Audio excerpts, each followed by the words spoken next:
하나님 말씀은 요한 3서 신약성경 396면 신약성경 396면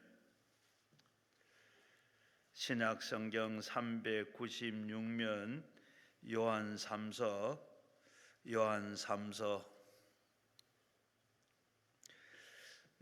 3서 1절부터 12절까지 한 목소리로 같이 읽겠습니다. 장로인 나를 사랑하는 가요 곧 내 참으로 사랑하는 자에게 편지하노라. 사랑하는 자여, 내 영혼이 잘됨 같이 내가 범사가 잘되고 강건하기를 내가 간구하노라. 형제들이 와서 내게 있는 진리를 증언하되 내가 진리 안에서 행한다 하니 내가 심히 기뻐하노라. 내가 내 자녀들이 진리 안에서 행한다 함을 듣는 것보다 더 기쁜 일이 없도다. 사랑하는 자여, 내가 무엇이든지 형제 곧 나그네 된 너에게 행하는 것을 신실한 일이니 그들이 교회 앞에서 너희의 사랑을 증언하였느니라. 내가 하나님의 합당하게 그들에게 전송하겠다. 이는 그들이 그 주의 이름을 위하여 나가서 이방인들과 아무것도 받지 아니함이라. 그러므로 우리가 이같이 같은 자들을 영접하는 것이 마땅하니 이는 우리에게 진리를 위하여 함께 일하는 자가 되게 하려 함이라. 내가 두어 자를 교회에 썼으나 그들 중에 으뜸되기를 좋아하는 디오드르베가 우리의 맞이하드리지 아니하니 그러므로 내가 그 가면 그 행한 일을 잊지 아니하니라. 내가 또 악한 것은 그들의 비방하고도 오히려 부족한 형제들에게 맞아들이지도 아니하고 맞아들이고자 하는 자를 금하여 교회에서 쫓아내라. 사랑하는 자여, 낙한 것을 본받지 말고 선을 본받으라. 선을 행하는 자는 하나님께 속하고 악한 행하는 자는 하나님께 뵙지 못하였느니라. 데오드르베오는 못 사람에게 진리에서 증거를 받았음에 우리도 증언하노니 너희는 가서 증인이 참된 줄 아느니라. 아멘. 오늘 다산중앙교회 최식 목사님께서 세 번째, 오늘은 나는 누구인가 오늘 이 제목으로 말씀해 주시겠는데, 이제 다 내려오시는데 나오시면 우리 오른손 들고 할렐루야로 우리 다 같이 인사하겠습니다. 할렐루야. 할렐루야. 할렐루야. 할렐루야. 할렐루야. 저녁에는 엄청 썰렁하네요. 아침에는 엄청 많다가, 점심에는 조금 가셨다가, 저녁에는 또 많이 가셨네요. 그래도 하나도 문제가 되지 않는 것은 오늘 하나님이 은혜 주실 자만 남겨주신 줄로 믿습니다. 여러분, 이게 중요해요. 왜 나만 남았을까 이렇게 생각하면 그건 잘못된 신앙이에요. 왜 나만 남았을까 아니라 하나님이 왜 나만 남겨서 은혜를 주실까 이렇게 생각하셔야 돼요. 오늘 시간이 여러분 인생에 또 한 번 귀하고 소중한 시간이 되기를 주의 이름으로 축원합니다. 여러분, 우리는 그 교회 생활을 해요, 그죠? 우리가 하는 교회 생활을 뭐라고 불러요? 우리는 혼자 교회 생활을 합니까? 같이 교회 생활을 합니까? 그렇죠. 우리는 함께 교회 생활을 한단 말이에요. 우리가 함께 교회 생활을 하기 때문에 이거를 뭐라고 부르냐면 공동체라고 불러요. 여러분, 공동체라는 말이 무슨 말이에요? 이 하나의 그룹 안에 들어있는 사람들이 10이 되든 100이 되든 이 안에 들어있으면 무조건 한 몸이 되고 한 마음이 되고 하나로 움직여야 된다는 말이에요. 여러분, 교회가 공동체 역할을 해야 돼요. 교회가 100명이 모였던 1000명이 모였던 10,000명이 모였던 이 지상교회는, 하나님이 세우신 교회는 무조건 하나 된 교회, 공동체 된 교회, 하나님이 하나로 만들어가는 교회가 될 때 하나님이 영광을 받으시고 교회가 교회다운 교회가 되고 교회가 세상의 빛이 되고 소금이 되어서 복음의 열매를 맺게 되는 줄로 믿으시기 바랍니다. 여러분, 중요한 것은 그러니까요, 교회 안에 있는 이 교회 공동체 안에서 제일로 중요한 사람은 누굴까요? 여러분, 교회가 하나 되고 교회가 공동체 되는데 제일로 중요한 사람은 누구일까요? 누구일까요? 나예요, 나. 내가 제일로 중요한 사람이에요, 내가. 교회가 100명이 모였던 1000명이 모였던 그 교회 안에 내가 누구냐, 내가 어떤 사람이냐, 이게 제일로 중요해. 내가 하나님이 기뻐하는 자가 되면 그 교회가 기뻐하는 교회가 되는 거예요. 내가 무너지고 내가 쓰러지고 내가 잘못된 신앙의 길을 가면 여러분, 교회도 똑같이 격길을 갈 수밖에 없어요. 다시 여쭤보겠습니다. 교회에서 가장 중요한 사람은 누구라고요? 나입니다. 나. 교회에 가장 중요한 사람은 나예요.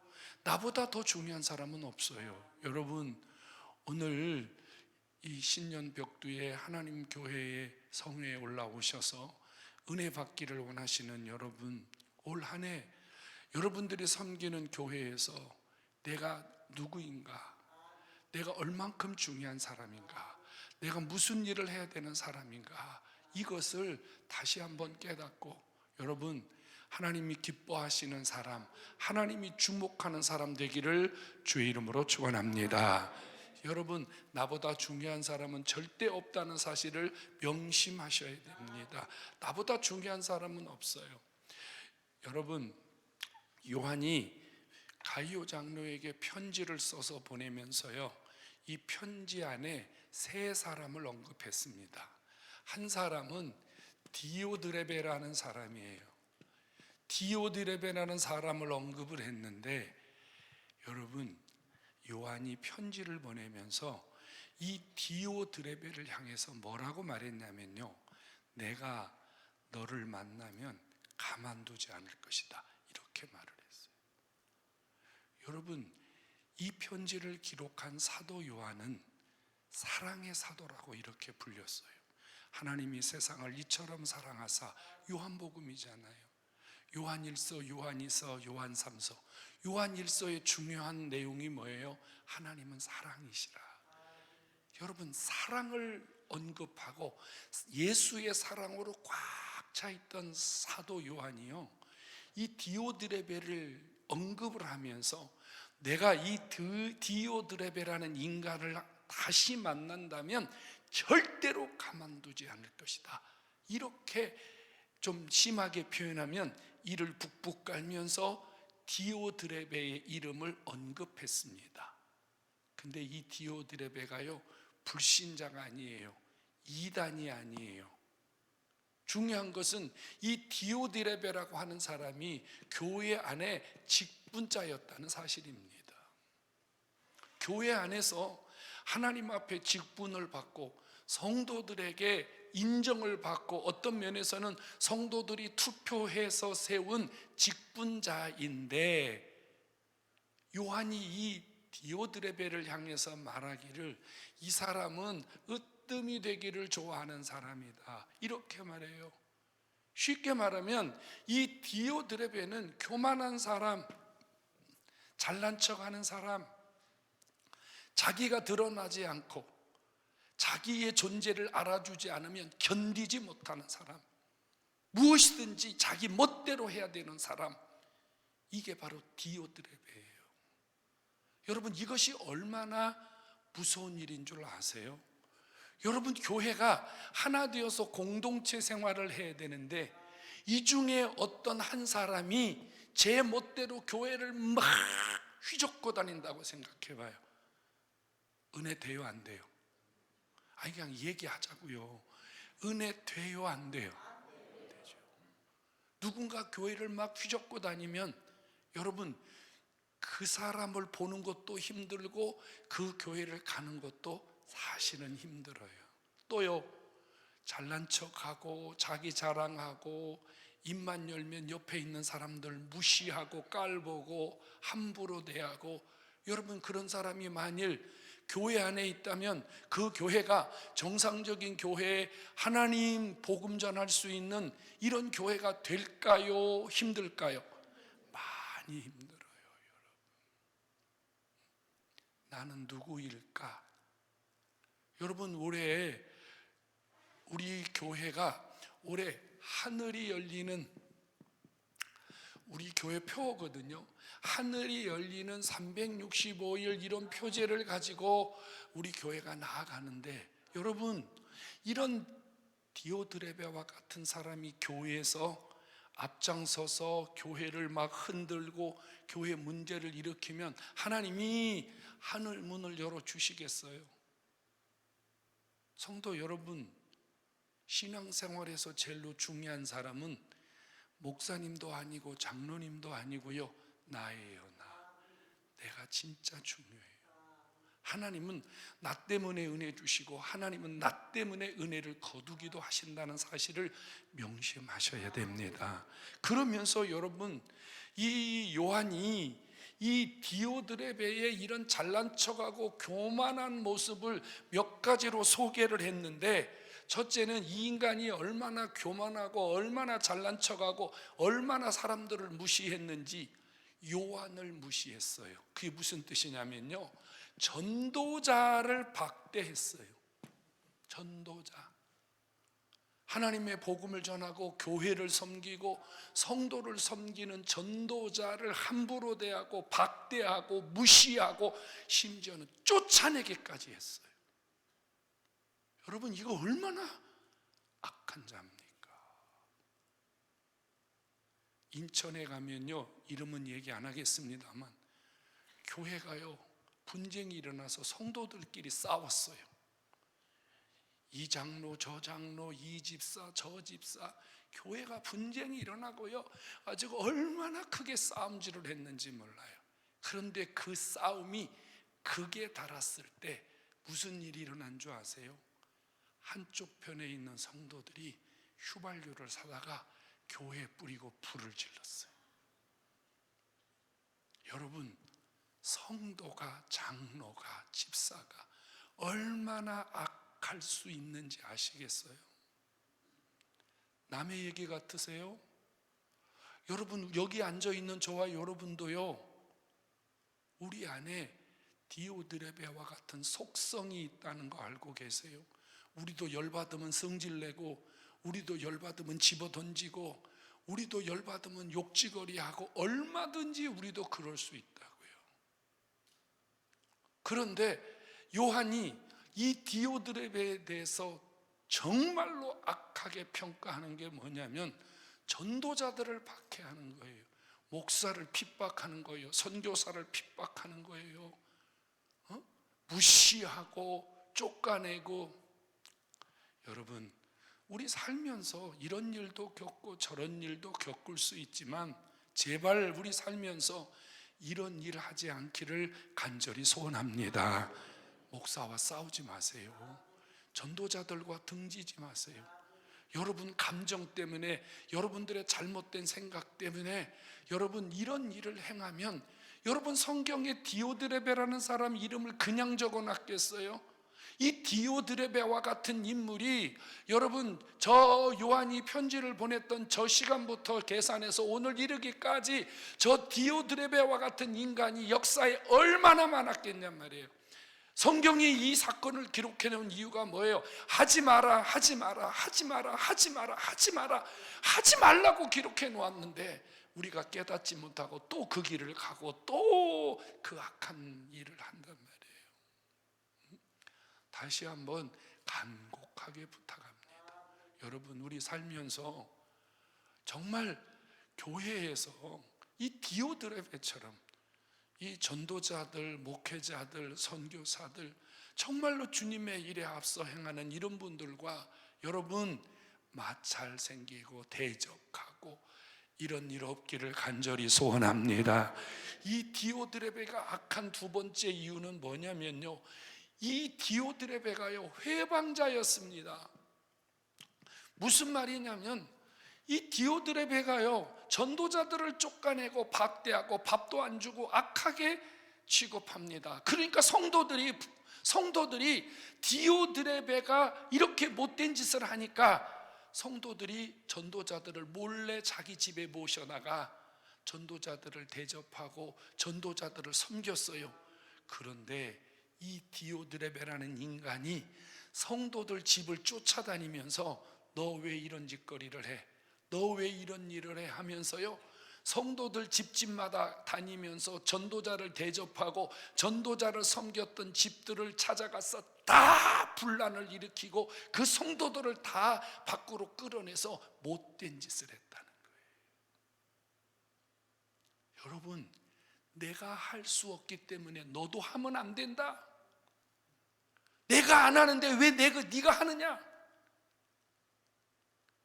이게 지금 디오드레베가 갖고 있는 아주 나쁜 모습이에요.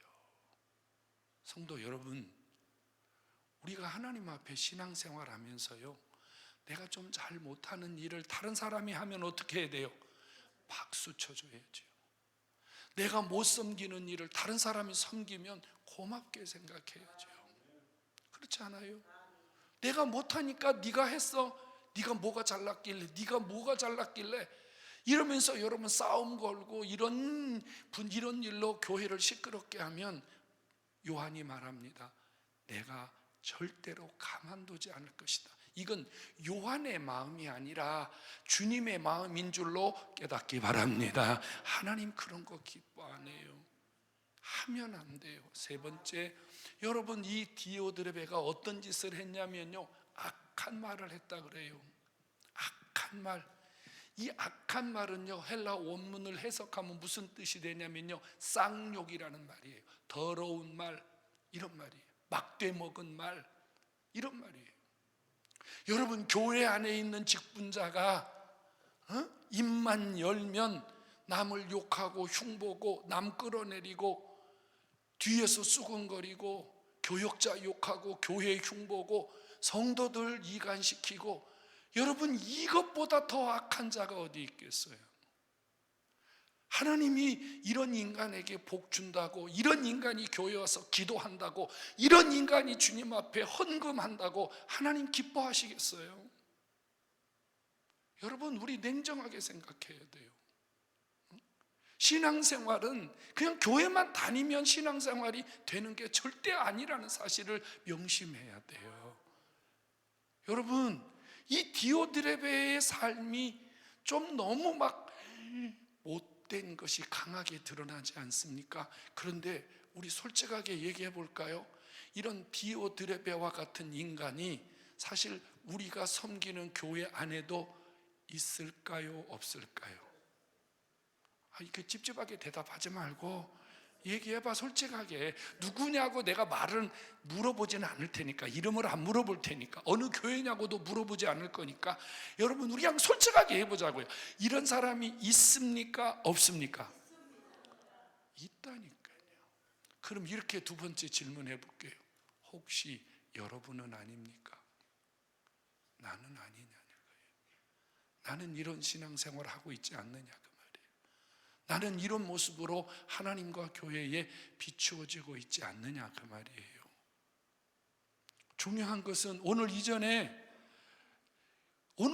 여러분들이 이런 일을 하면서 산 거 이제는 중요하지 않아요. 이건 그 시간은 이제 절대로 돌이킬 수가 없어요. 중요한 것은 이제 오늘 이 순간부터 우리 안에 잘난 척하고 교만하고 남 무시하고 전도자들을 함부로 대하고 회방 놓고 악한 말하고 하는 이런 못된 습성들이 오늘부터 뿌리가 뽑히고 오늘부터 달라지면 하나님이 우리와 함께 새로운 역사를 이루시는 줄로 믿으시기 바랍니다. 여러분 이거 버려야 돼요. 목사도 버려야 되고 장로도 버려야 되고 성도들도 버려야 돼요. 미안한 말입니다만 목사님들도 모이면요, 교인들 흉볼 때가 있어요. 막 스트레스 받으니까 자기 교인 막 열받아가지고요. 지난주에 어떤 장로, 그 다음 얘기 안 해도 알죠? 그냥 막 이렇게 하는 분 계세요. 근데 제가 그래요. 그렇게 하지 마시라고. 그래봤자 당신 얼굴에 침 뱉기야. 당신 그렇게 해가지고 말이야, 속이 분이 풀릴지는 몰라도 만약에 당신의 그 지금 퍼붓는 저주대로, 퍼붓는 욕설대로 만약에 그대로 되면 어떻게 할 거야? 막말로 당신이 그렇게 막 지금 함부로 말했던 그 사람이 당신 마음에 있는 당신의 속마음처럼 그렇게 나쁘게 되거나 불행하게 되면 당신 그것이 시원하겠냔 말이야. 하지 마라 그래요. 하지 마라 그래요. 모르겠어요. 저는 뭐 100%는 그렇게 안 했다고 생각합니다만, 전 밖에 나가서 저도 목회자인데 왜 속이 안 썩히겠어요? 저도 왜 불편한 일 없겠어요? 근데 저는 되도록이면 아니요, 거의 성도들 욕 안 하려고 그래. 성도들 불편한 얘기 다른 사람한테 안 하려고 그래. 여러분, 자꾸 그런 게 습관이 되죠. 바늘도둑이 소도둑 되는 것처럼 한마디 던지고 두마디 던지고 성질 난다고 막 툭툭 뱉고 그러면요, 이게 습관이 돼가지고요, 눈덩이처럼 이 죄가 불어나요. 예수님이 그러셨잖아요. 여러분, 죄는 뭐와 같다? 누룩과 같다. 아주 이 조그마한 그 누룩 하나가 가루 소마를 부풀리지 않느냐. 죄는 그런 습성을 갖고 있어요. 응?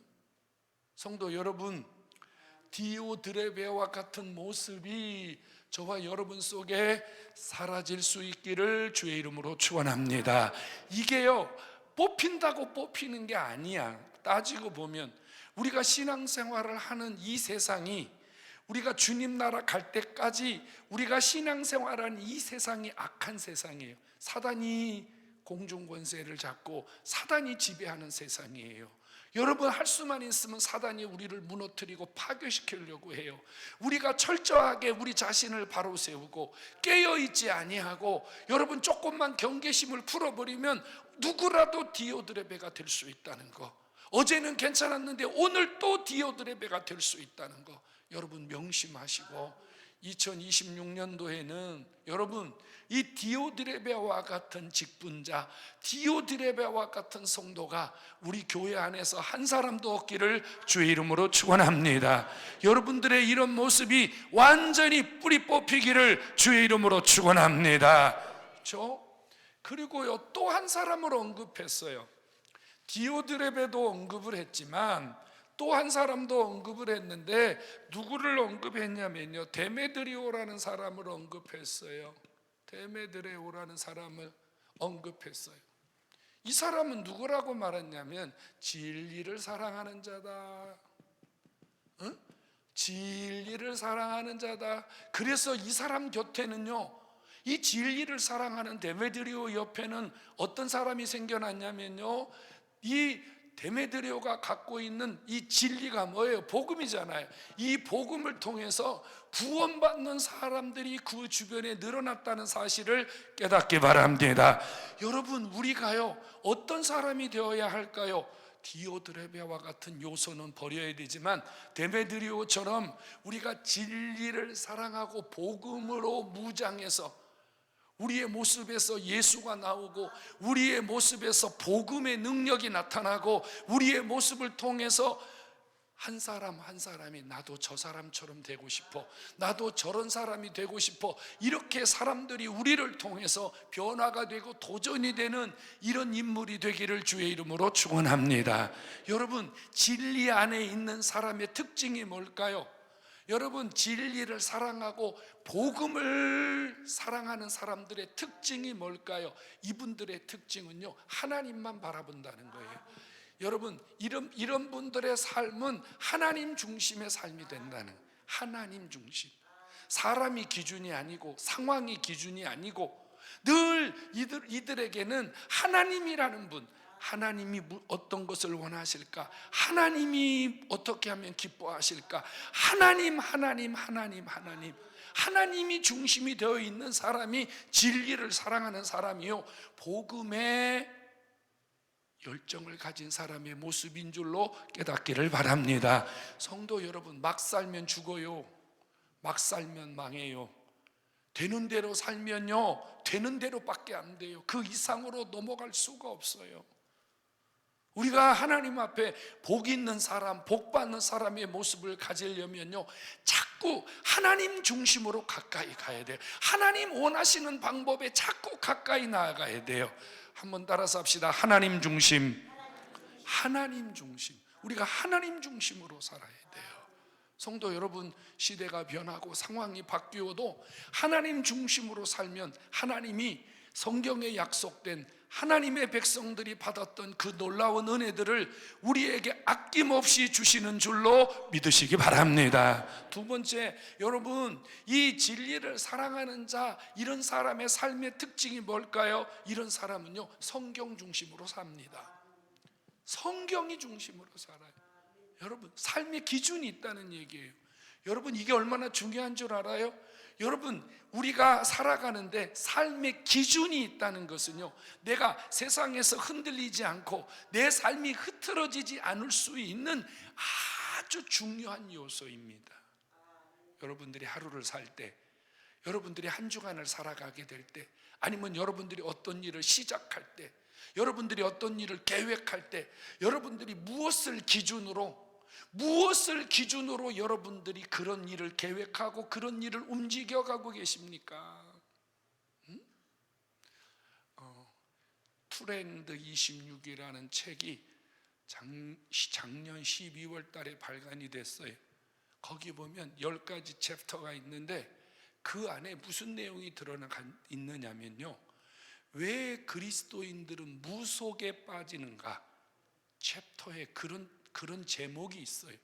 그게 무슨 말이냐면, 그리스도인들 가운데 멀쩡하게 장로, 집사, 권사, 성도들이 무속이 어디예요, 여러분?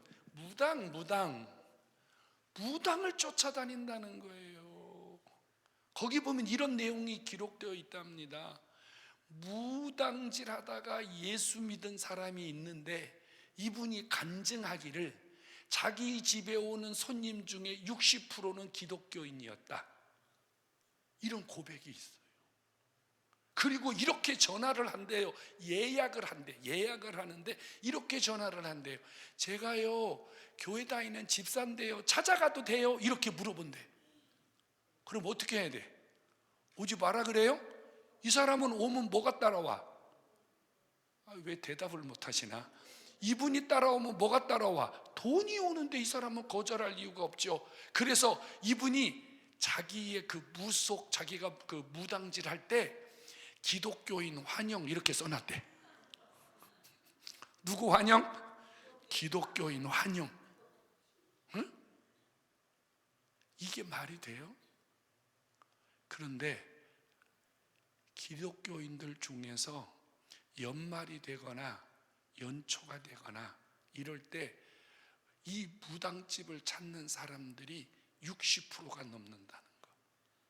또 대학 입시철이 되면 우리의 어느 대학 가요? 우리 대학 붙어요? 떨어져요? 물어보는 사람이 더 많다는 거. 이게 지금 뭐가 무너진 거죠? 여러분, 저는 이렇게 생각해요. 무당을 찾아갔다, 무당에게 점을 봤다, 이것보다 더 무서운 게 뭐냐면요, 그리스도인들이 삶의 기준이 없다는 거예요. 그리스도인들이 자기가 살아가는 삶의 기준이 없다는 거예요. 기준을 잃어버리고 산다는 거예요. 이것처럼 무서운 게 어디 있어요, 여러분? 이건 사단의 밥이죠. 사단은 자기 인생의 계획도 자기 인생의 기준도 없이 살아가는 사람을 얼마나 많이 흔들겠어요, 여러분.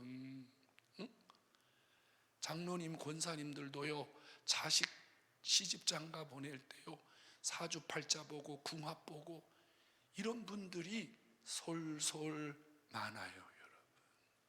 없는 것 같지요? 말 안 해서 그렇지 많아요, 여러분.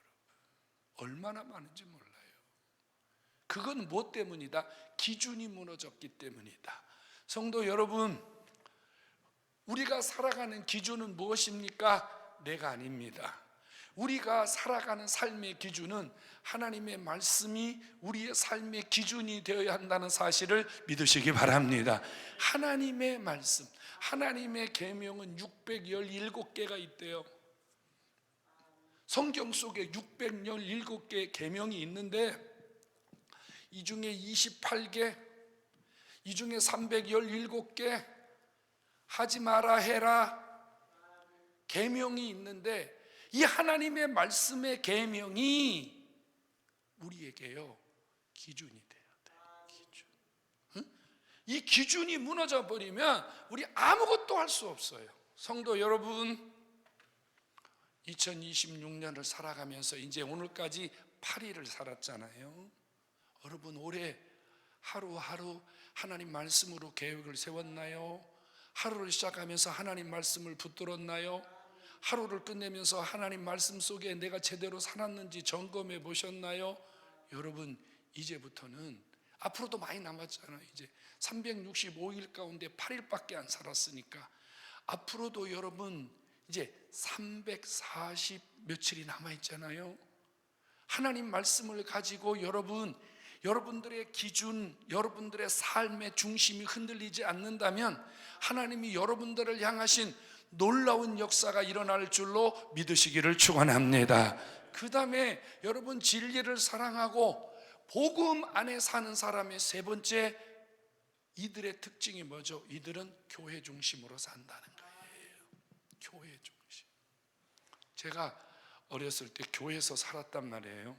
교회 살았는데요, 여러분 제가 어렸을 때 교회는요 이렇게 멋진 교회가 아니었어요. 정말 판자집과 같은 교회였어요. 뭐 시설이 없는 교회, 그냥 정말로 너무너무 초라한 교회. 근데 요즘 없는 게 우리 교회 안에 있었어요. 그게 뭐냐면요, 매일 교회에 기도하는 사람이 끊어지지 않았다는 거예요. 그런 초라한 예배당에 밤마다 하나님 앞에 와서 무릎 꿇고 기도하고 울고 불고 기도하고 하나님의 교회를요 정말 주님의 몸처럼 사랑하는 이런 성도들이 교회 안에 정말로 많았다는 사실입니다. 교회를 사랑하는 사람들, 교회를 귀중하게 여기는 사람들. 근데 요즘요 교회를 귀중하게 여기는 사람들이 별로 없어요. 그저 교회를 일주일에 한 번 방문하고 가는 것이지, 교회가 예수님의 몸이다, 교회가 예수님의 몸이면 그 주의 몸된 교회를 내 몸보다 더 사랑해야 되는데, 여러분 이런 성도들이 너무너무 드물고 너무너무 귀하다는 거예요. 응?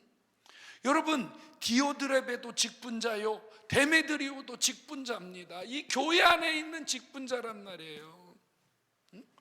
여러분 교회를 얼마나 사랑하세요? 여러분 교회를 향하여 어떤 마음을 갖고 계세요? 교회가 힘들 때 아파하세요?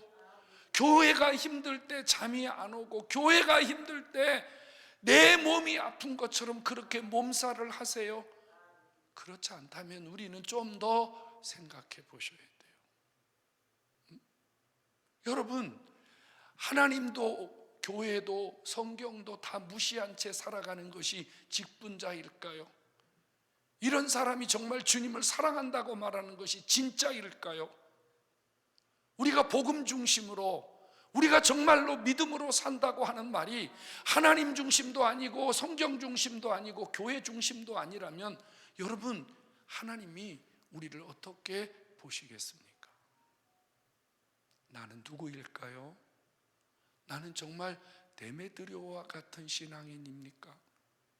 여러분 스스로가 인정하는 데메드리오가 아니고요, 누군가 여러분을 보고 맞아, 저분은 맞아, 저 장로는, 저 집사는, 저 권사는 맞아, 우리 교회 데메드리오와 같아, 하나님을 정말로 중심하고 성경을 중심하고 교회를 중심하는 정말로 우리 교회 귀한 존재야, 우리 교회 꼭 필요한 존재야, 저분 때문에 우리 교회가 부흥돼.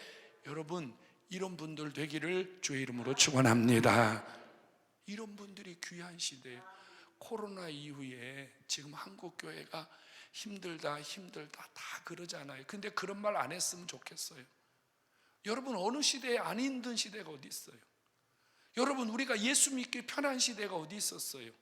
우리가 교회 나오기 편한 시대가 어디 있었습니까? 다 힘들었어요. 여러분, 전쟁이 끝나고도 힘들고요, 여러분 보릿고개 넘어가면서 힘들고요, 뭐 한국 경제가 힘들 동안에 교회도 힘들었고요, 우리가 안 힘든 때가 없었어요. 근데 중요한 건 뭐냐면, 그런 힘든 시간 속에 하나님이 한국을 얼마나 축복하셨냐면요, 여러분, 전쟁으로 반토막난 이 나라가 세계 10대 강국 중에 한 나라가 될 수 있었던 가장 중요한 핵심은 뭐였을까요? 정치인들이 정치를 잘해서요? 경제인들이 돈을 많이 벌고 수출을 많이 해서요? 저는 절대로 그렇게 생각하지 않습니다. 여러분, 우리나라가 파란만장한 역사를 갖고 있잖아요. 이런 무지막지한 역사를 갖고 있는 우리나라가 지금 이러한 엄청난 축복을 받은 것은요, 여러분, 대한민국 땅에 하나님 중심, 성경 중심, 교회 중심으로 이름도 없이 빛도 없이 신앙 지키고 믿음으로 살려고 하나님 앞에 몸부림쳤던 우리 어머니 아버지들의 그 세대의 신앙이 바로 지금 우리에게 주신 이 복을 주셨다고 믿으시기 바랍니다. 우리 어머니 아버지들 똑똑하지 않았어요. 솔직히 우리 어머니 아버지들 공부도 많이 하지 않았어요. 우리 어머니 아버지들이 돈도 많이 없었어요. 그런데도 여러분, 한국에 예배당이 얼마나 많아요. 어떤 교회가 돈 가지고 예배당 짓고 어떤 성도가 돈 가지고 일해요. 여러분, 우리의 역사 가운데 반 이상이 해방 이후에 여러분 절반 이상은 우리는 가난했어요. 그런데 알고 계십니까? 그 절반 이상의 가난한 시대에 한국 교회가 성장했다고요. 교회들이 건축되고 복음이 막 운동이 일어나고요. 오직했으면 외국인들이 한국을 뭐라고 불렀어요? 동양의 예루살렘이라고 불렀어요. 여러분, 이런 어마어마한 닉네임이 붙을 수 있었던 이유는요, 하나님 중심, 성경 중심, 교회 중심으로 살았던 신앙인들의 결과인 줄로 믿으시기 바랍니다. 이제 우리가 그것을 놓치면 안 돼요. 저는요, 지금이 고비라고 생각합니다. 저는 지금이 제 개인적으로는 고비라고 생각해요. 지금 우리가 이 고비를 잘 넘어가야 하나님이 우리 한국교회에 주신 복을 이어갈 수 있는데, 우리가 지금 이 고비를 잘못 넘어가면요, 우리 다음 세대들이 우리 조상들이 일구어 놓은 이 엄청난 축복을요 다 팔아먹을 수 있다는 거죠. 유럽에 가보셨어요? 유럽에 가면요, 멋진 예배당들 다 텅텅텅텅 비어 있어요. 근데 알고 계세요? 우리나라에도 지금 예배당이 텅텅 비어가고 있다는 사실. 예배당을 잘 지어놓고 예배당이 전도가 안 되고 부흥이 안 되니까요, 예배당이 부도가 나서 이단들이 다 예배당을 빼앗아 가잖아요. 신천지가 빼앗아 가고 하나님의 교회가 빼앗아 가고 다 빼앗아 가잖아요. 왜 지금 우리가 이런 순환과 왜 우리가 이런 위기를 겪고 있습니까? 여러분, 우리에게 신앙의 본질이 무너졌기 때문이에요. 신앙의 중심이 무너졌기 때문이에요. 하나님은 돈 보고 역사하지 않아요. 하나님은 지식 보고 역사하지 않아요. 하나님은요, 절대로요, 외모 보고 역사하지 않아요. 성도 여러분, 예배당이 커서 큰 교회가 아니에요. 주목하셔야 됩니다. 예배당이 크다고 큰 교회라고 생각하면 착각이라니까요. 하나님 교회 안에 누가 있느냐는 거예요.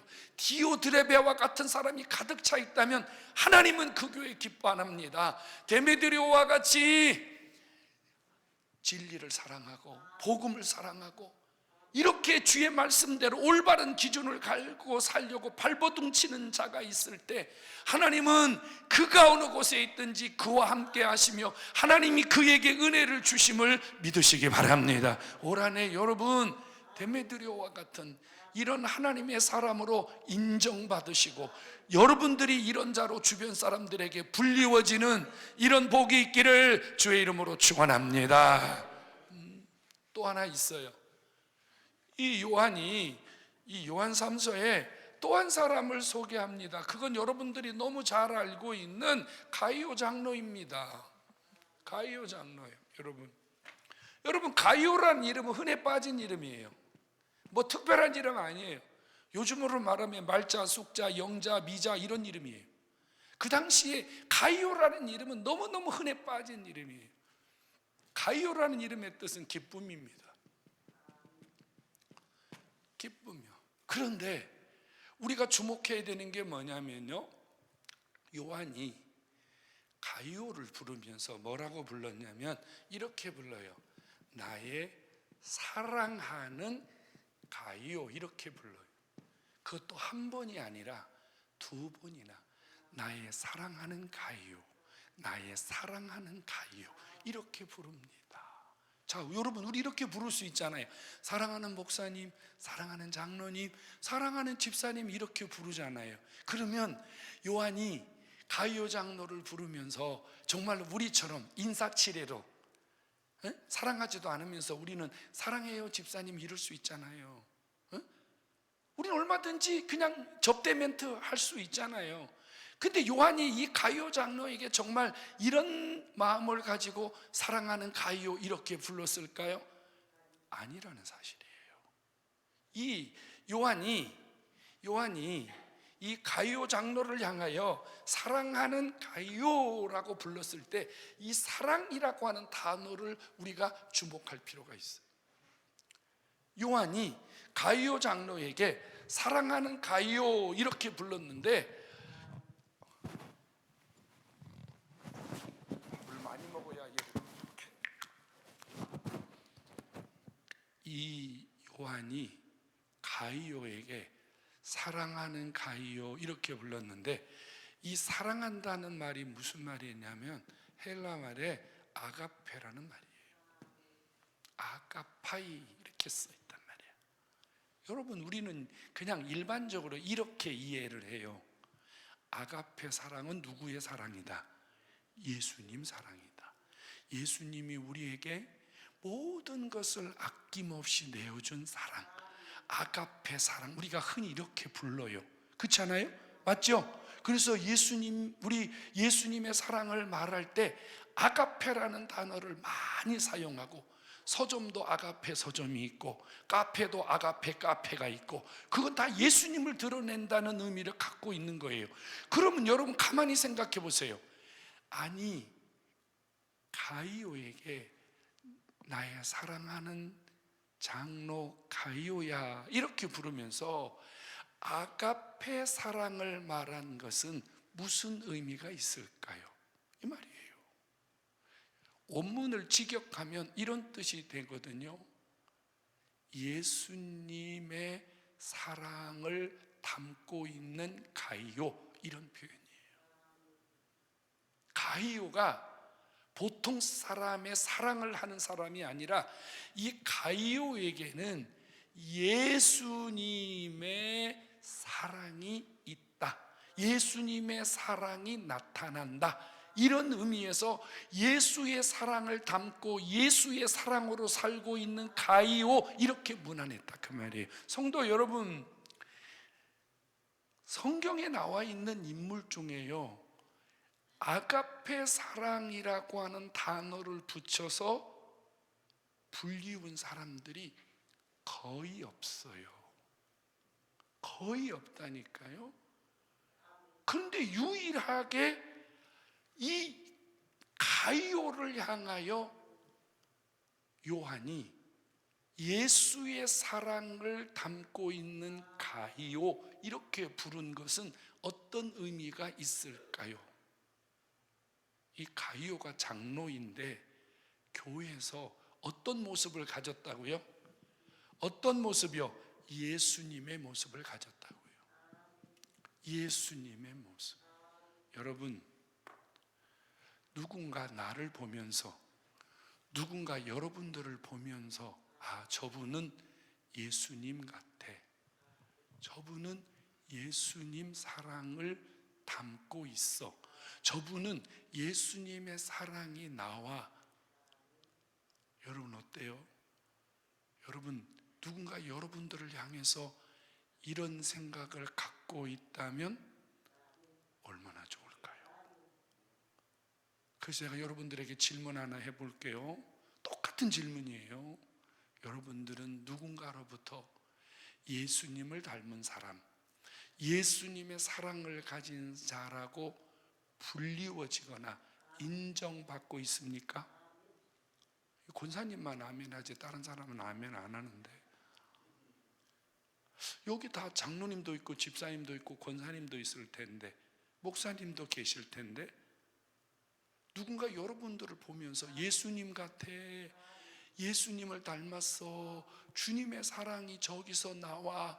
여러분, 우리가 이것을 사람들에게 보여주지 못한다면 좀 더 노력해야 되겠죠? 맞죠? 좀 노력해야 되겠죠? 여러분, 좀 노력해야 돼. 응? 우리 시골에 우리 아버지 목사님이 있었는데요, 저를 키워준 목사님이 있는데, 목사님이 내가 교회에서 살고 있는데 하루는 목사님이 교회가 의자가 없으니까 이렇게 넓은 예배당 바닥에다가요, 가운데다가 줄을 이렇게 딱 그려 놓으시고, 목사님이 글을 그려 놓고요, 성경을 딱 잡고 그 바닥에 있는 줄을 따라서 목사님이 이렇게 걷는 연습을 하시는 거야. 이렇게. 그리고 또 돌아서 또 이렇게 걷는 연습을 하시는 거야. 그래서 내가 교회에서 물었어요. 목사님, 지금 뭐 하세요? 왜 예배당 바닥에다가 줄을 그어놓고 왔다 갔다 하세요? 이렇게 물었더니 목사님 이러는 거예요. 내가 내 친구들 동창 모임에 갔더니 이 친구들이 나를 목사로 취급을 안 하고 나한테 목사 냄새가 안 나고 농촌 지도소 소장 같은 냄새가 난다고 했대. 목사님이 그게 충격을 받은 거예요. 아니, 내가 목사인데 무슨 농촌 지도소 소장처럼 생겼다 그러니까 목사님이 그 말이 너무 속상했던 거예요. 그래서 예배당 바닥에다가 줄을 그어놓고 성경을 들고서요, 목사님처럼 걷는 흉내를 내시는 거예요. 이렇게 계속 몇 날 며칠을 하시는 거예요. 그러더니 또 친구분들을 만나고 오셨어요. 그러더니 또 연습을 또 하세요. 그래서 왜 또 하세요? 그러니까 이번에는 학교 교장 선생님이 같이 생겼다고 했대. 조금 나아진 것 같기도 하고 떨어진 것 같기도 하고, 그래도 목사님이 기분이 안 좋았대. 그래서요, 이 일을 목사님이요 혼자서 몇 달을 하시는 거예요. 몇 달을 하시더라고요. 그러더니 하루는 나갔다 오시더니요, 기분이 겁나게 좋으셨어요. 그래서 왜 그러냐 그러니까, 야, 목사 폼이 좀 난다 이러더래. 목사 폼이 좀 난다 그러더래. 그것만으로도 목사님이 기쁘신 거야. 여러분이 나갔는데 친구들이 여러분 보며, 야, 너 권사 티가 좀 난다, 너 장로 티가 좀 난다, 너 목사 티가 좀 난다, 이런 소리 들어보신 분 여기 한 분 계시네. 나머지는 두 분 계시고 또 세 분, 네 분. 나머지 분들은 그런 얘기 못 들으셨어요? 여러분, 저 보면 목사같이 보이세요? 별로 안 보인대. 나를요 목사처럼 보는 사람이 별로 없어요. 저가 이제 눈 수술을 해서 요즘은 좀 눈이 부드럽거든요. 눈 수술하기 전까지는요, 눈이 너무 무서워갖고 나를 보는 사람 10명 중에 8명, 9명은요 형사냐고 물어봤어요. 내 친구들이 있는 데서 내가 증명을 한번 해줬어. 무슨 증명을 했냐면, 꼬맹이들이 막 떼를 쓰고 울고 있는데 내가 안경을 벗고, 그랬더니 애들이요 울다가 안 울어. 목사로 은혜가 안 되는 거죠. 목사가 그럼 되겠어요? 목사가 목사 티가 나야지, 목사 냄새가 나야지. 네? 성도 여러분, 가이오에게는 누구 냄새가 난다고요? 예수님 냄새가 난다고요. 그래서 나의 사랑하는, 내가 예수님을 사랑하듯이 예수님의 사랑을 가진 가이오를 내가 사랑한다, 이렇게 요한이 말한 거예요.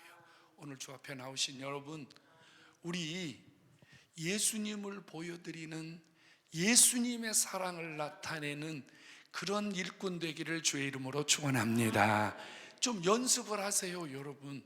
웃는 연습을 하시고, 은혜스러운 얼굴을 갖는 연습을 하시고 그런단 말이에요. 찰리 채플린 아세요? 시대가 만든 유명한 코미디언이잖아요. 이 찰리 채플린이요, 사람들을 웃기기 위해서 거울을 보고 하루에 3,000번씩 연습했다고 합니다. 상상이 되세요?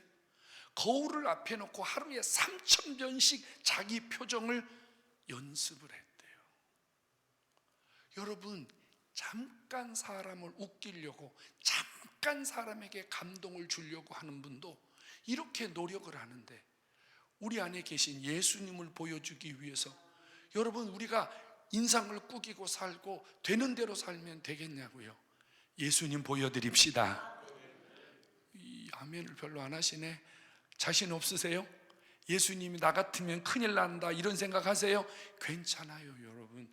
예수님은요, 당신의 형상으로 나를 만드셨기 때문에 우리가 조금만 주님을 닮고 조금만 주님을 닮아내려고 노력하면 우리 안에서 예수의 모습이 나오는 줄로 믿으시기 바랍니다.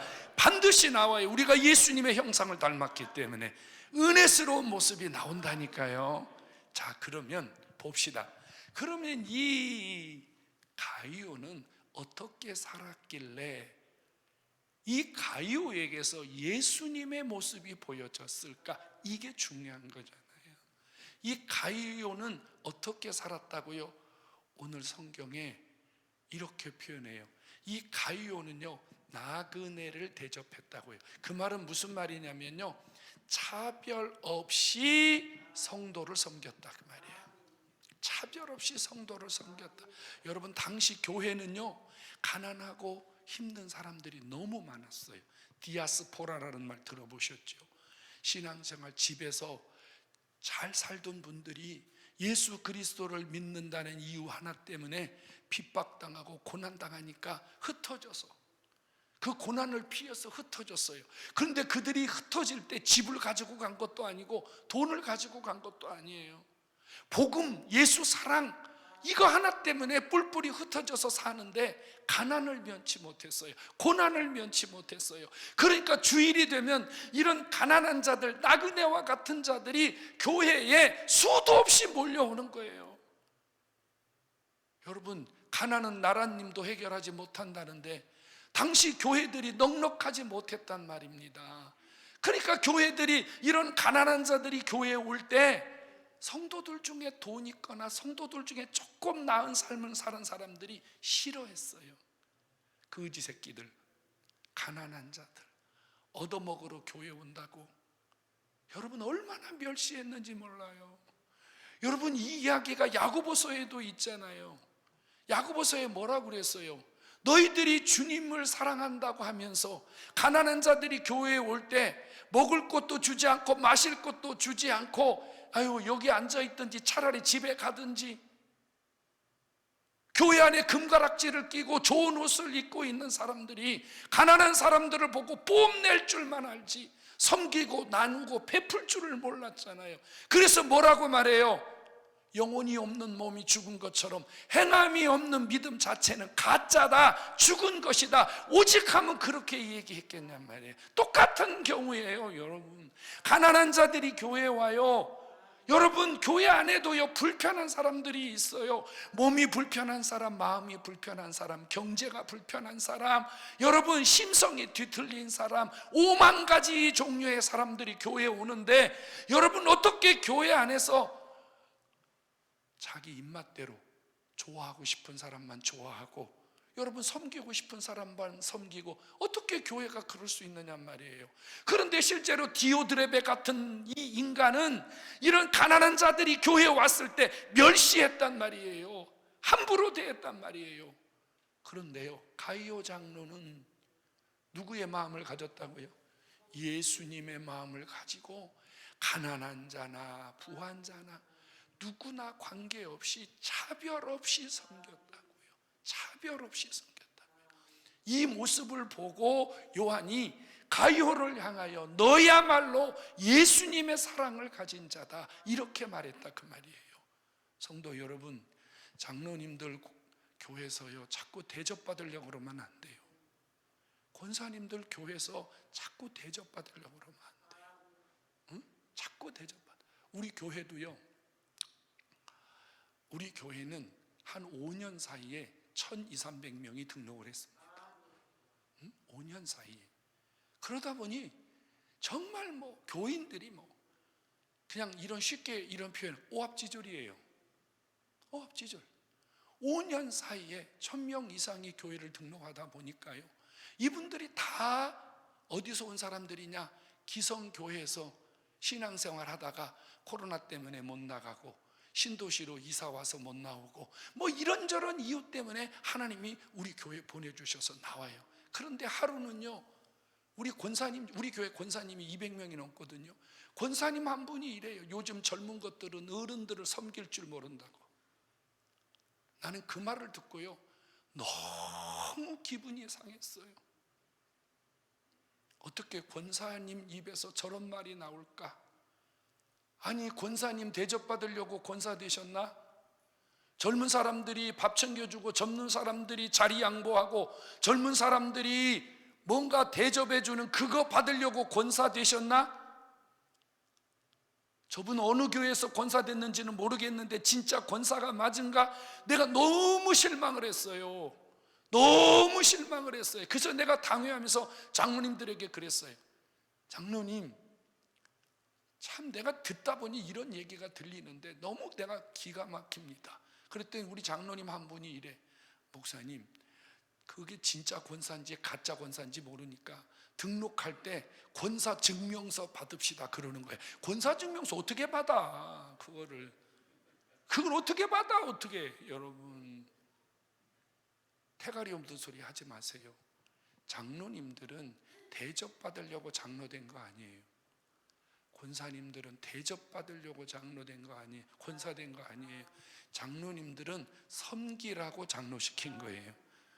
권사님들은 섬기라고 권사시킨 거예요. 왜 아멘 안 하세요? 권사가 없나? 그럼 집사까지 가야 되겠네. 여러분, 집사도요 섬기라고 집사 세운 거예요. 아시겠어요? 우리는 자꾸 섬김 받으려고 하는데, 응? 그러면 안 돼요. 여러분, 교회 주인은 누구예요? 예수님이에요. 그 다음 교회 주인은 누구예요? 가난하고 소외되고 약한 자예요. 예수님이 이 땅에 오셔서 뭐라고 그랬어요? 나는 고아와 과부, 병든 자의 친구다라고 말씀하셨어요. 언제 예수님이 대접받으셨어요? 언제 예수님이 너희들 다 대접 안 하냐고 언제 주님이 그런 볼멘 소리 하셨냔 말이에요. 그런 적이 없잖아요. 마지막 순간까지 제자들의 발을 씻겨 주시면서 섬김을 보여주시고 너희도 이와 같이 하라고 말씀하셨는데, 여러분, 교회 안에서 직분자들이 자꾸 편을 가르고, 직분자들이 자꾸 있는 사람들 편에 서고, 직분자들이 없는 사람 깔보고, 교회에서 약한 사람 소외되고, 여러분, 이러면 안 돼요. 그건 주님의 마음이 아니에요. 여러분, 강남에 있는 교회 이름 얘기 안 하겠습니다. 교회 이름 대면 다 아는 교회니까. 그 교회 부흥회하러 갔어요.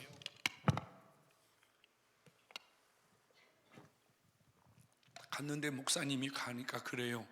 목사님, 우리 교회는 명품 교회입니다, 이래요. 그래서 이 교회가 명품 교회인가 보다. 근데 교회를 잘 꾸며놨어요.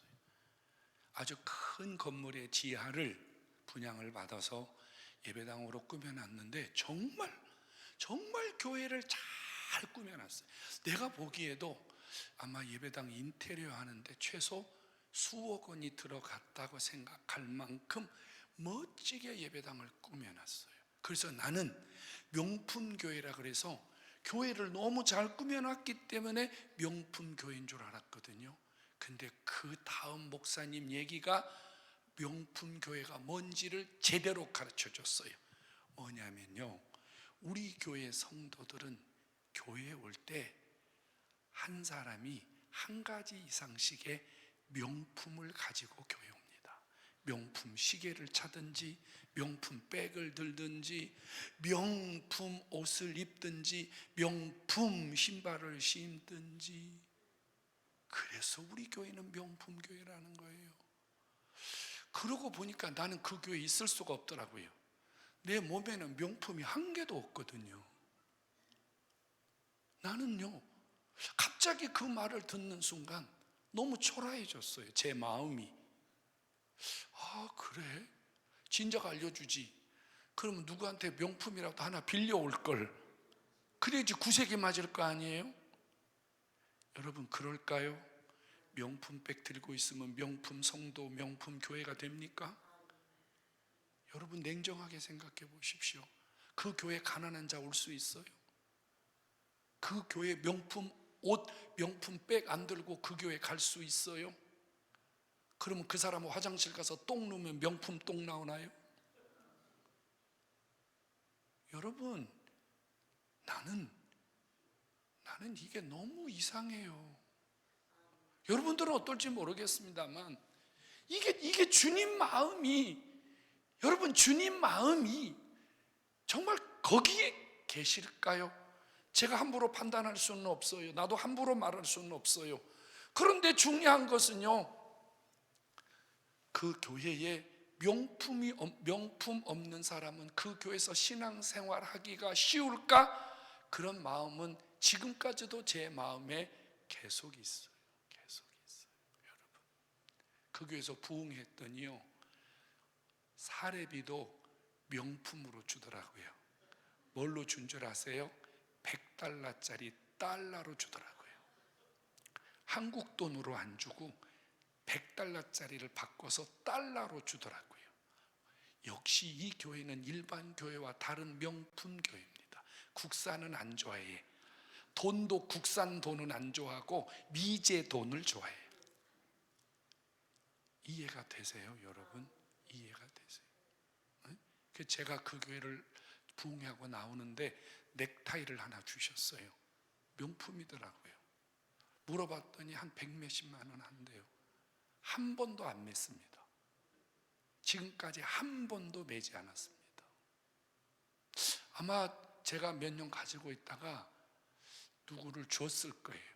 우리 집에는 지금 없어요. 여러분, 차별 없이 하나님을 섬기고 성도를 섬기고 교회를 섬기고 누구라도 손잡고 누구라도 섬기고 누구라도 맞아줄 수 있는 이것이 주님의 사랑이요, 하나님이 기뻐하는 교회의 모습이요, 직분자의 모습인 것을 깨닫기를 축원합니다. 그 여수에 가면 애양원이라는 곳, 옛날 순천 손양원 목사님 계시던 곳이 있잖아요. 거기 가보면 거기에 그 손양원 목사님 살아 계실 때 같이 섬겼던 장로님이 계세요. 지금은 살아 계신지 모르겠습니다만 이분이 그 애양원에 손양원 목사님 일화를 말하시는데 그 애양원에요, 그 문둥 환자들이 좀 있었대요. 저도 첫 사역하던 데가 문둥이촌이었거든요. 음성나 환자들이 있던 촌에서 제가 첫 번째 전도사를 했어요. 그런데 그 우리 교회도요, 이 낫기는 했습니다만 손가락이 없는 분, 발가락이 없는 분, 이런 분들 되게 많이 계셨거든요. 손양원 목사님이 이 그 나병 환자들이 막 피부가 썩고 곪고 막 그러잖아요. 그런데 고름을 짜내야 되는데 손으로 짜면 아플까 봐서 손양원 목사님이 그 고름을 입으로 다 빨아내셨다고 해요. 여러분, 예수님 사랑 아닐까요? 예수님 마음 아닐까요? 예수님 없이 그거 가능할까요? 제가 첫 번 전도사로 부임해서 갔는데 그 나환자들이 계신 그런 교회였는데요, 신방을 갔는데 낳았기는 했지만 부부가 다 나환자였어요. 밥을 차려주는데요, 정말로 죄송합니다만 저는 밥을 못 먹겠더라고요. 난 진짜로 밥을 못 먹겠더라고요. 집에서 아주 불편한 냄새가 나고 저는 밥을 못 먹겠더라고요. 그런데 담임 목사님은 밥을 얼마나 맛있게 잡수시는지, 담임 목사님은요 밥을 너무 잘 잡수세요. 그러면서 저한테 옆구리를 쿡쿡 찌르면서 빨리 먹으라는 거예요. 빨리 먹어, 목사님. 빨리 먹으라는 거예요. 그래서 정말 밥을 반 공기 정도를 먹었는데 그 다음 얘기 안 하셔도 알겠죠? 너무 힘들었습니다. 그래서 목사님께 여쭤봤어요. 목사님, 그렇게 맛있었습니까? 그랬더니 목사님 하시는 말씀이 안 먹으면 목회가 안 돼. 안 먹으면 저 성도들이 너무 힘들어해. 자기도 처음에는 못 먹었대요. 그런데 먹고 나면 그렇게 좋아하신대요. 먹고 나면 그렇게 좋아하신대요. 그래서 목사님도요 진짜 막 꾸역꾸역 믿음으로 드신대. 여러분, 밥을 맛으로 먹어야지 어떻게 밥을 믿음으로 먹냐고. 밥을 믿음으로 드셨대. 차별 없는 사랑이 뭔지 아세요? 사실 우리는 다 똑같아요. 남이 싫어하는 거 나도 싫고, 남이 느낄 때 불편하면 나도 느끼고, 다 똑같아. 그럼에도 불구하고 예수님 때문에 그것을 뛰어넘고 예수님 때문에 그것을 참아내면 그게 주님의 사랑이 되는 거예요. 뭐 주님의 사랑이 대단하지 않아요, 여러분. 나는 진짜 목사님이 맛있어서 먹는 줄 알았다니까. 아니에요. 목사님도 힘들 때, 근데 먹어야 목회가 되고 먹어야 저분들이 좋아하기 때문에 주님의 마음으로 먹는 거예요. 우리 한 해 동안 한 사람에게라도, 한 사건이라도 우리가 정말 이런 주님의 마음을 가지고 교회를 섬기고 성도를 섬기는 여러분 되기를 주의 이름으로 축원합니다. 여러분, 가이오 장로가 주님의 마음을 가졌대요. 주님의 사랑을 가졌대요. 그것은 요한이 뭐를 지적했냐면요, 전도자들 말입니다. 전도자들, 디오드레베가요 전도자들을 쫓아내고 박대하고 회방 놓고 그랬잖아요. 근데 이 가이오는 이 전도자들의 형편을 헤아릴 줄 알았어요. 오늘 성경 우리가 같이 읽었는데 뭐라고 그러죠? 여러분, 전도자들이 돈이 없다, 나가서 전도자들이 복음 전하고 주님을 위해서 사는데 여러분 돈이 없어요. 돈이 요즘처럼 뭐 교회에서 선교비를 보내주는 것도 아니고, 전도자들 중에 상당수는 자비량, 자기가 돈을 벌어서 전도 사역에 돈을 보태는 분들이 계셨잖아요. 바울도 천막을 기우면서 천막 깁는 기술자로 낮에는 일을 해가면서 선교했잖아요. 그런데 그마저도 못하는 분들이 있는데, 이런 분들은 여러분 돈이 없어요, 전도자들이. 그런데 이 가이오가 뭐를 했다고요? 이들을 헤아려서 이 전도자들의 쓸 것을 공급했다, 그 말입니다. 공급. 여러분, 예수님이 이 땅에 계시는 동안 주님이 돈 버셨어요? 주님 아무것도 일하지 않으셨어요.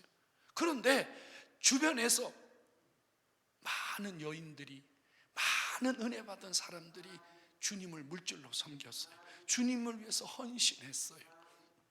그래서 주님이 3년 동안 하나님의 나라를 위하여 전적으로 주님이 사역하셨어요. 성도 여러분, 전도자들은 대한민국에서는 전도자들에게 목회직 외에 이중직을 허락하지 않습니다. 목사만 하라 이거예요, 쉽게 말하면. 그러면 전도자들이 목사가 주의 일에 전념하기 위해서는 목사도 뭐가 필요해요? 돈이 필요하죠. 돈. 뭐니 해도 머니가 없으면 주의 일을 못해요. 주의 일 해야 돼. 여러분, 먹어야 주의 일을 하죠. 잠자야 주의 일을 하죠. 여러분, 어떻게 맨손으로 주의 일을 합니까? 그런데요, 언제부터인지 한국 교회가요, 목사님들에 대해서 너무 굴절된 시각을 갖고 있어요. 모르겠어요. 부자교회 목사님들은 사례 많이 받고 부자교회 목사님들은 대우를 잘 받겠죠. 그런데 그거 아셔야 돼요. 그런 대형교회 목사님들은 한국교회 1%가 안 돼요. 여러분 1%가 안 된다니까요. 95%의 목사님들은요, 여러분 성도들이 살펴주셔야 돼요. 섬겨주셔야 돼요. 그래야 주의 일을 해요. 여러분 개척교회 하는 목사님들 얼마나 힘든 줄 압니까? 한 달에요 200만 원도 갖지 않고 생활하시는 그런 목사님들이 한국교회 70% 정도 된다고 합니다. 이중직 갖지 말라고 하는데 목사님들 중에는요 밤에 가서 대리운전하시고 낮에 쿠팡 배달하시고, 여러분 이런 목사님들도 상당수 계시다고 합니다. 왜 그럴까요? 왜 그럴까요, 여러분? 누군가 헤아려 주지 않기 때문입니다. 누군가 살펴주지 않기 때문에 그래요. 성도 여러분, 가이오가 예수님의 사랑을 가졌고 주님의 마음을 가졌다는 것은 바로 이 전도자들을 위하여 아낌없이 헌신했기 때문입니다. 오늘 주 앞에 나오신 성도 여러분, 2026년 한 해 동안 여러분들이 여러분 교회에 가이오와 같이 주님의 마음을 가지고 전도자들을 섬기고 전도자들을 헤아리는 좋은 일꾼 되기를 주의 이름으로 축원합니다. 여러분 세 가지 하셔야 됩니다. 세 가지 하셔야 돼요. 우리는 전도자들을 위하여 기도하셔야 됩니다. 여러분 목회자들을 위해서 기도해야 돼요.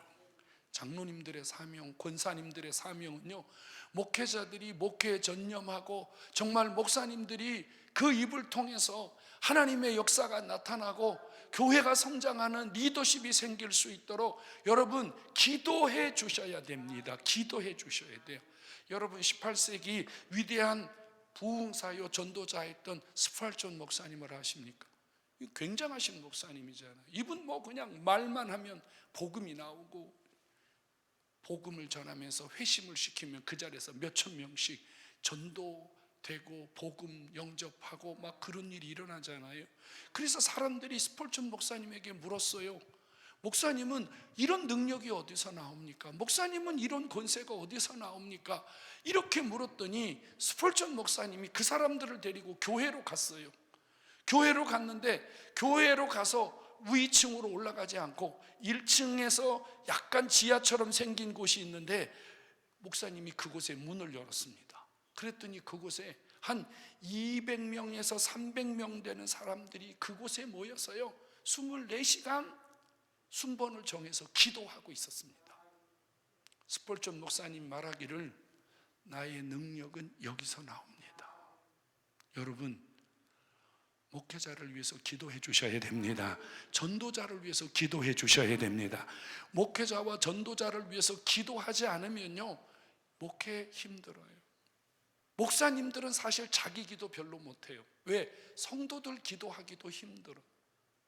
저는 목요일 날마다 성도들 한 사람 한 사람 사업장마다 이름을 불러가며 기도하려고 노력하는데 여러분 이름만 불러도 몇 시간 걸려요. 그러니까 새벽 기도 시간에 앉아서 그 이름 다 못 불러요. 돌아다니면서 불러야 돼요. 운전하면서 불러야 돼요. 그 제가 일주일에 한 번은 이름을 불러야 되겠다. 그래서 다 못 외우니까 지역별 구역별 핸드폰에 사진을 찍어가지고요 그냥 놓고 앉아서 이름 쳐다보면서 이름 부르는 거예요. 이름을 쭉쭉 불러가는 거예요. 여러분 목회자를 위해서 기도하는 것은 여러분들이 목회자를 섬기는 거고 목회자를 돕는 거고 목회적 동역자가 되는 것임을 믿으시기 바랍니다. 또 하나는 목사님들과 함께 하셔야 돼요. 함께 하는 게 중요해요. 함께. 예를 들어서 이런 거예요. 여러분 이번 주에 우리 모여서 전도합시다. 목사님이 그랬어요. 그런데 난 전도할 줄 몰라. 난 전도에 관심 없어. 어떻게 전도를 해? 무섭게.